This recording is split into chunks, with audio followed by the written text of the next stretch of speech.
I can't mimic voices for love or money. I'm completely hopeless at it. The British monarchy has faced countless controversies through the decades, but none has shaken Buckingham Palace quite like this.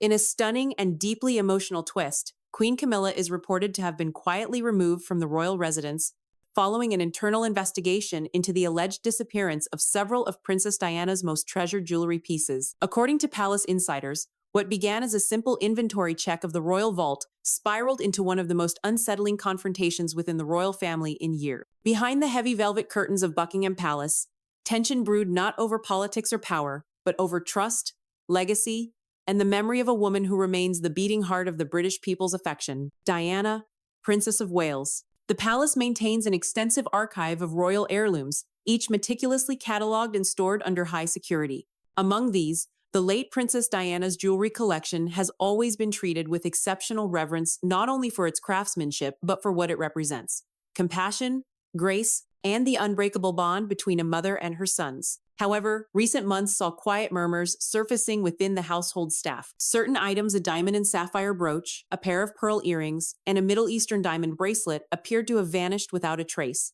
Initially dismissed as clerical oversight, the issue was quickly brought to the attention of Catherine, Princess of Wales, after one of the missing items was spotted at an exclusive jewelry auction in Monaco. The photograph accompanying the auction listing left no room for doubt. The piece, a sapphire brooch encircled with diamonds, identical to the one worn by Princess Diana during her 1987 gala appearance in Vienna, was authenticated as previously owned by a European royal. It was sold within minutes to a private collector for an undisclosed sum. The discovery sent shockwaves through the Wales household. Sources close to Princess Catherine revealed that she immediately contacted the royal curator, demanding a full cross-verification of the vault's inventory. What followed was a quiet but relentless review of every artifact associated with Diana's estate.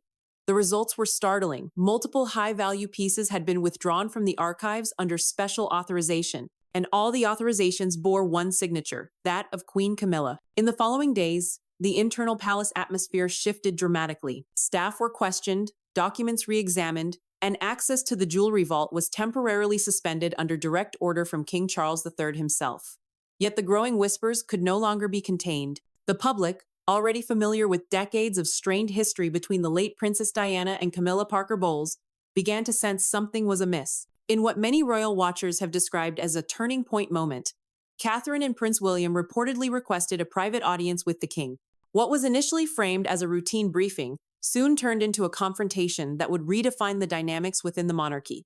Inside the king's study, Catherine presented a series of authenticated transaction records obtained through discreet channels, listings from international auction houses, private collector correspondence, and verification certificates matching several of Diana's missing items. Each document led back to one source: the royal office of Queen Camilla. King Charles, according to insiders, was said to be visibly shaken. For a monarch who has spent years attempting to unify the family and restore public faith, the realization that such actions may have occurred under his reign cut deeply. Yet, even amidst the mounting tension, Camilla reportedly defended herself firmly. She insisted that the jewelry in question was part of her own royal entitlement, acquired through legitimate transfers and necessary valuations. Her claim was that the pieces had been reallocated, not sold, but the evidence suggested otherwise. As the conversation grew more charged, Prince William's tone shifted from disbelief to resolve. "Those were my mother's," he allegedly said, his voice steady yet marked with restrained fury. "Her memory deserves respect, not profit." The confrontation that followed, though kept behind closed doors, would soon ignite a storm that no official statement could fully contain. Reports suggest that following the meeting, the king ordered a full forensic audit of the royal jewelry archives, a move unprecedented in modern royal history. What had started as whispers in the corridors had now become an open secret. The question was no longer whether the jewels were missing, but how deep the betrayal ran. The palace press office maintained its silence, refusing to confirm or deny any of the circulating rumors. But within the grandeur of Buckingham's gilded halls, a reckoning had begun, one that would test loyalty, love, and legacy in equal measure. As the royal family braced for the inevitable fallout, one truth had already become clear. Princess Diana's spirit, though long gone, continued to cast an unshakable shadow over the House of Windsor. The aftermath of that confrontation sent ripples through every corridor of Buckingham Palace. What had been an internal investigation was now a silent crisis management operation. For the first time in years, the royal household's press team was under pressure to maintain calm while the upper ranks of the family faced a scandal that could not be easily contained. Within hours, Camilla's private secretary was instructed to deliver all relevant documents concerning the jewelry transactions. Palace aides described the following morning as eerily quiet, with senior staff summoned to restricted meetings and communication channels heavily monitored. Even veteran courtiers admitted they had never witnessed such tension, not since the days following Princess Diana's death. Meanwhile, the king reportedly withdrew from his scheduled public engagements. Sources described him as conflicted, weary, and devastated. After years of effort to stabilize the monarchy's image, this revelation struck at the very heart of his reign family trust. He looked hollow. One insider recounted, like a man forced to choose between love and duty. Catherine, while maintaining a calm and composed exterior, quietly coordinated the retrieval of evidence. Working through trusted aides, she obtained confirmation from multiple international auction houses that several of Diana's signature pieces had been listed and sold under disguised provenance, their origins altered to conceal royal ownership. Some were even traced back to Geneva and Dubai. The authenticity of the documents left little room for speculation. Financial trails, shipping manifests, and auction ledgers pointed to a single coordinated effort to liquidate the assets. None of this could have happened without high-level authorization. When confronted with the accumulating evidence, Camilla reportedly held her ground. She stated that she had acted in good faith, arguing that certain items were not Diana's personal property but belonged to the broader royal collection, which she, as queen consort, had the right to manage.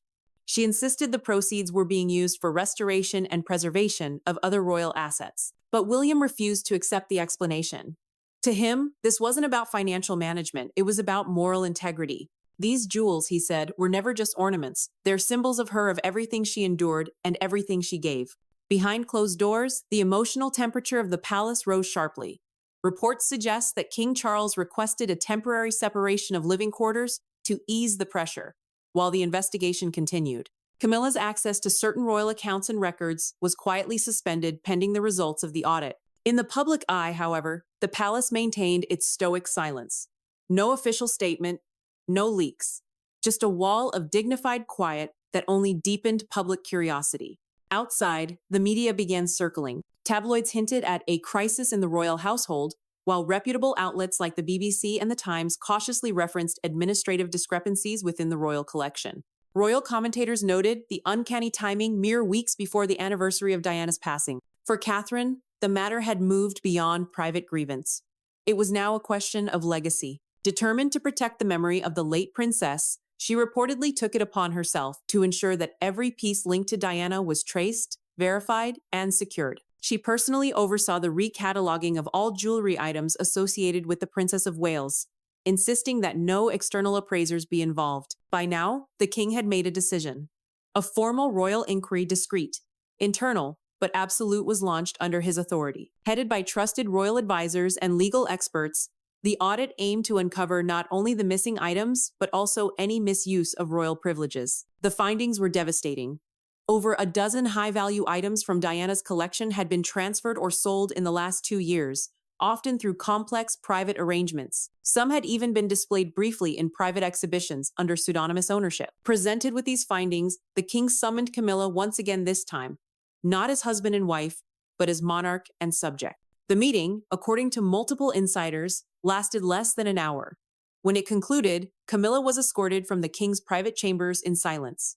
Later that evening, palace staff were notified of an immediate change in protocol.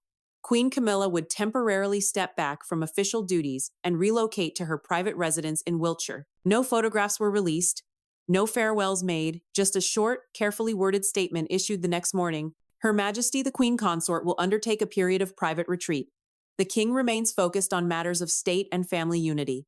But behind those measured words, everyone within the palace knew this was exile in all but name. The official statement might have been short, but its implications were monumental. Within hours of its release, the British media erupted. News outlets ran headlines speculating on what could have driven such a dramatic decision. Was this a temporary separation or the beginning of a deeper fracture in the monarchy's most senior circle? Public reaction was swift and polarized. Some expressed sympathy for King Charles, describing him as a man torn between his wife and his son's memory of his mother.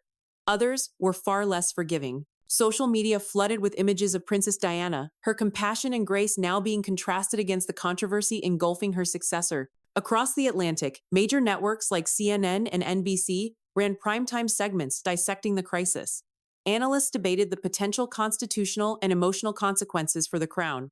Royal watchers noted how the situation had placed Prince William and Catherine at the moral center of the story, their composed silence winning quiet admiration from the public. Behind the palace gates, the fallout continued. Security protocols were strengthened around the royal vaults, with limited personnel authorized to access them. Every withdrawal and valuation now required dual signatures, a new measure to prevent unilateral actions. For Catherine, however, it wasn't about protocol. She understood that the issue ran far deeper. The scandal had reopened old wounds within the family, resurrecting painful memories of the late Princess Diana's struggles, the loneliness, the betrayal, and the constant scrutiny that had defined her royal years. Witnesses close to the Princess of Wales described her as resolute, though visibly affected by the situation. She carried herself with calm dignity, one aide said, but you could tell she was carrying the weight of history on her shoulders. While the king's focus remained divided between state affairs and the crisis at home, William had one clear objective: to restore his mother's legacy and ensure her memory remained untouched. He reached out discreetly to international collectors, expressing his intention to recover every lost item. Several responded sympathetically, returning or offering to sell back the pieces once owned by the princess. This quiet effort by William and Catherine soon gained silent backing from the public. Supporters began leaving flowers and notes at Kensington Palace, not as protest, but as tribute. Many read simply, "For Diana, with love." Meanwhile, Queen Camilla's absence from public life became increasingly conspicuous. Her scheduled appearances were cancelled, her name removed from upcoming state events. The British press began referring to her as Her Majesty in Retreat. According to palace sources, she spent her days in relative seclusion at Raymill House, her private estate in Wiltshire. Those close to her described a woman wounded, defensive, yet unwilling to yield. She continued to insist that her actions were justified, that the items in question were part of a misunderstood administrative process. But the tide had turned. Even senior advisors who had long supported her began distancing themselves, aware that the public's perception was now firmly aligned with the memory of Diana. For the monarchy, reputation is everything, and perception often outweighs truth. By the third week of the crisis, King Charles convened a confidential meeting with his advisors and senior family members. The goal: to decide how to contain the situation before it inflicted irreversible damage.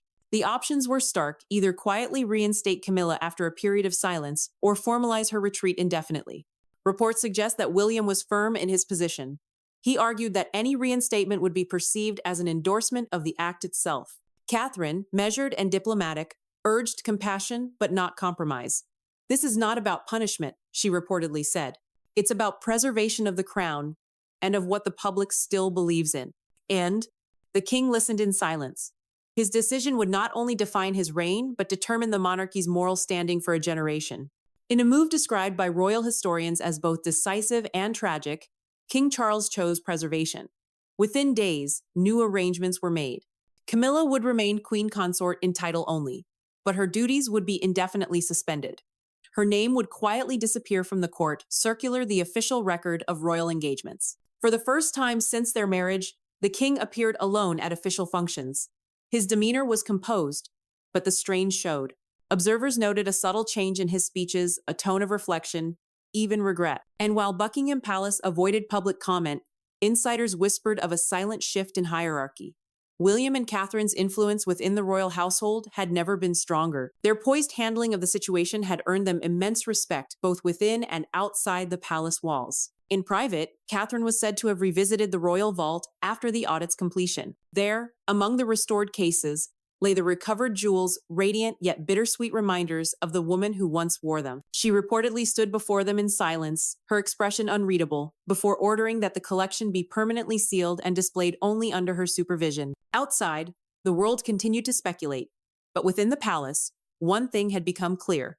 A new chapter had begun, one written not in scandal, but in quiet reclamation. As the dust of the royal crisis slowly began to settle, Buckingham Palace found itself in a delicate phase of recovery. For weeks, the institution had existed under the constant glare of public curiosity and speculation. Now, with Camilla withdrawn from the spotlight, the palace's priority shifted toward rebuilding stability and reclaiming public trust. King Charles, though visibly weary, resumed his official duties with measured composure. His first public appearance following the Queen Consort's retreat was at a charity event in Windsor, where his speech was markedly personal.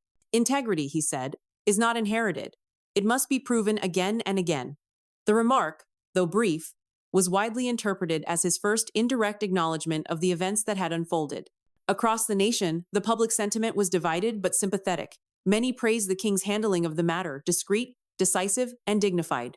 Yet the shadow of Princess Diana loomed large. Commentators noted how her name had once again become central to Britain's emotional landscape. In every headline, every discussion, Diana's legacy re-emerged, radiant and untouchable. Meanwhile, Prince William and Princess Catherine stepped forward with quiet authority. Together, they represented the image of renewal that the monarchy desperately needed. Their demeanor, calm, modern, compassionate, seemed to bridge the gap between the institution and its people. Sources close to the couple described how they worked closely with palace officials to create new protocols for heritage preservation. Every piece of royal jewelry, art, and document was to be digitally cataloged, ensuring absolute transparency in the handling of royal assets. Catherine personally supervised the team responsible for Diana's restored collection.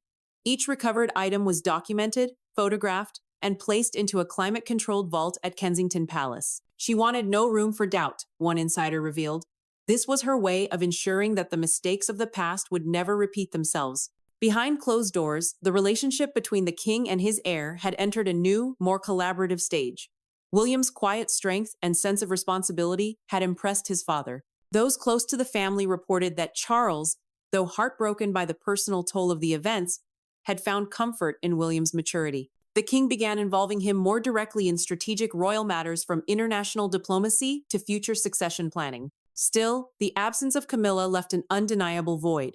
For decades, she had been a constant presence at the king's side, his confidant and companion through the turbulence of public life. Now, their private relationship existed under the strain of distance and silence. While Camilla remained at Mill House, rarely seen or photographed, reports emerged that she had begun corresponding privately with close friends, expressing sorrow and frustration over the way events had unfolded. She feels misunderstood, one acquaintance told reporters. She believes her intentions were never malicious. Yet, among palace staff, sympathy was limited. Whatever her motives, said one longtime aide, the outcome endangered the integrity of the crown. That cannot be overlooked. Meanwhile, international reaction continued to ripple outward. European royal families maintained their customary discretion, but several quietly reached out to Buckingham Palace, expressing support and understanding. Behind diplomatic courtesy, however, was a subtle acknowledgement.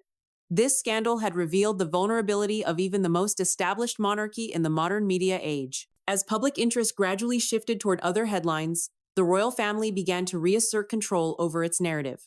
Official portraits of William, Catherine, and their children were released, radiating unity and warmth. Charitable initiatives led by the Princess of Wales gained renewed visibility, symbolizing continuity and compassion amid turmoil. For many Britons, these gestures restored a measure of faith. They saw in Catherine not only a future queen, but the embodiment of the dignity and grace once associated with Diana herself. Her quiet handling of the crisis, neither vengeful nor submissive, had elevated her standing to unprecedented heights. One journalist wrote, "In the calm after the storm, Catherine did not need to speak. Her silence carried more weight than any proclamation." Still, question lingered. Would Camilla ever return to public life? Would the monarchy attempt reconciliation? Or had the rift become permanent? Insiders close to the king hinted that private discussions about Camilla's future continued. He still cares deeply for her, one confidant shared, but he understands that trust, once broken, cannot be commanded. It must be earned. And so, the palace moved forward, cautiously balancing image with emotion, duty with pain. What began as a scandal had now evolved into a defining chapter of royal transformation. The family that once appeared divided now seemed to be forging a new identity, grounded not in grandeur, but in accountability. Behind the grand facade of Buckingham Palace, an unspoken understanding had taken root. Survival of the monarchy depended not on perfection, but on the courage to confront imperfection and to correct it. For the first time in years, the royal narrative was no longer about competition or scandal, but about resilience, the ability to emerge from crisis with humility and renewed strength. Yet, even in this fragile calm, everyone knew that the echo of Diana's name would never fully fade. Her presence, her legacy, Her spirit, they remained the silent compass guiding the future of the crown. Under the cold marble floors of Buckingham Palace, the echoes of betrayal still linger. What began as whispers about missing jewels had now turned into a full-blown reckoning within the royal family. Camilla's alleged attempt to sell pieces from Princess Diana's private jewelry collection had not only humiliated the monarchy, but had also torn open old wounds that were never meant to heal. King Charles, visibly aged by the storm, spent his mornings staring out the palace window, his reflection merging with the London fog. To the public, he remained calm, a monarch bound by duty. But inside, his heart carried the weight of 1,000 regrets. Camilla had been his choice, his rebellion against tradition, his answer to decades of suppression. Yet now, she had become the very symbol of the chaos he once sought to escape. Prince William, on the other hand, had reached his breaking point. The heir to the throne, groomed for diplomacy, found himself consumed by rage. For him, this was not just about jewels, it was about legacy. Those diamonds were fragments of his mother's soul, pieces of her memory that no scandal or crown should ever touch.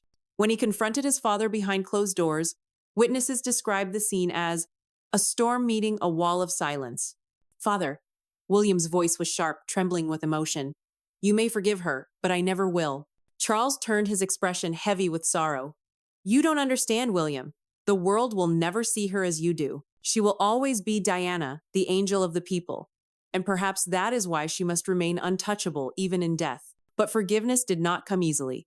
The royal household scrambled to contain the crisis, yet the media frenzy refused to die down. Headlines screamed betrayal, betrayal, betrayal, the one word that haunted the monarchy for generations. Camilla's image plummeted.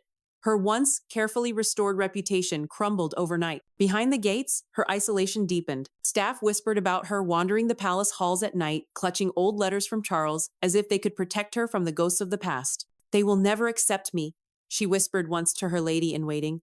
"No matter what I do, I will always be the villain in Diana's story."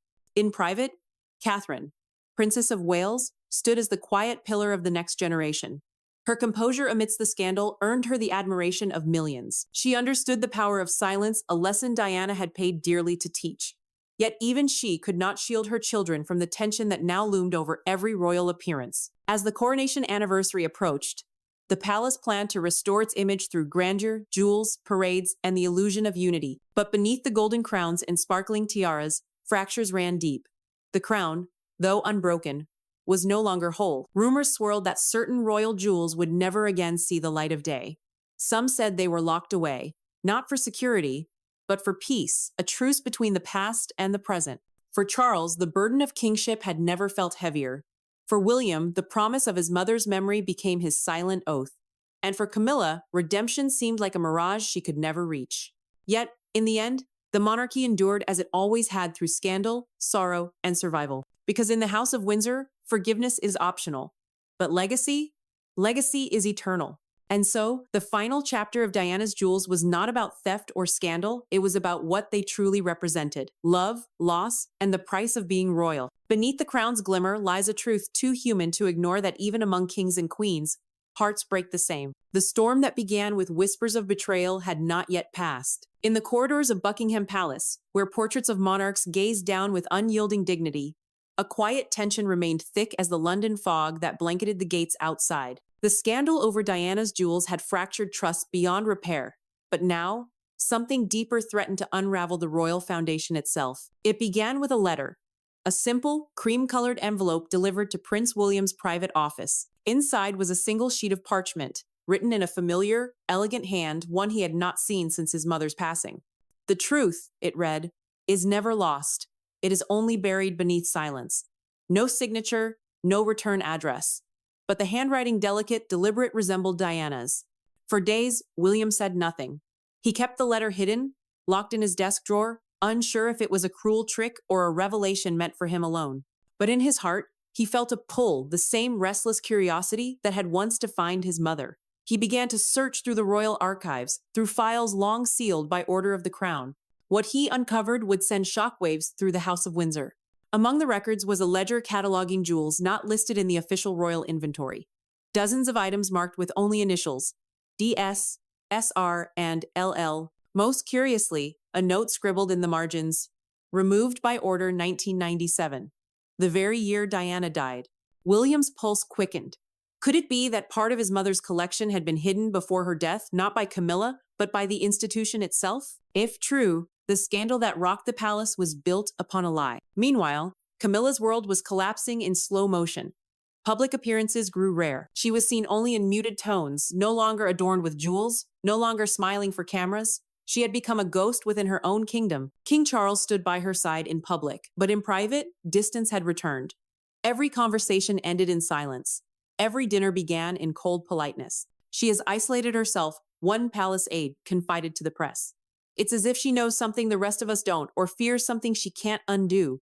The Queen's health became the next topic of speculation. Some tabloids whispered of fainting spells, others claimed emotional breakdowns. Yet, those close to her knew the truth. Camilla was haunted not by guilt, but by knowledge. She had stumbled upon the same secret William now held. Late one night, their paths crossed. In a dimly lit corridor outside the royal gallery, the heir and the queen consort met face to face for the first time in months. "You think I took her jewels?" Camilla began softly, her voice trembling. "But the truth is worse, William. They were taken long before me." "By whom?" he demanded. She hesitated. "By those who wanted Diana forgotten. They feared her memory more than her life." The air between them turned heavy, filled with unspoken grief. For the first time, William saw not an enemy, but a woman trapped by the same machine that consumed his mother. Days later, King Charles received an anonymous dossier. Inside were the same records. William had discovered evidence that someone within the royal household had deliberately erased parts of Diana's legacy after her death. Charles was devastated. The monarchy he had spent a lifetime defending was now devouring itself from within. The king ordered a private inquiry, discreet, unseen, and never to reach the public eye. When the findings arrived, they confirmed his worst fears. The jewels were not missing nor sold. They were hidden by royal advisors under orders to preserve stability during the chaotic months after Diana's passing. In that moment, Charles realized the real betrayal was not from Camilla, nor from his sons, but from the system that had built his crown. He called William to his study. The two men spoke for hours, not as king and heir, but as father and son. They agreed that some truths must finally be brought into light, not for the sake of the monarchy, but for Diana, the woman who had forever changed it. When the official statement was released weeks later, it was brief, almost cryptic. Certain personal effects of the late Princess of Wales have been located and will be preserved as part of her permanent legacy. No blame, no names, but the world understood. For once, Buckingham had chosen honesty over secrecy. The story faded from the headlines, replaced by new scandals, new distractions. But within the palace, a quiet transformation began. William, now the face of the modern monarchy, vowed to lead differently with transparency, empathy, and the humanity his mother embodied. Camilla, though never fully forgiven, was granted the peace she long sought.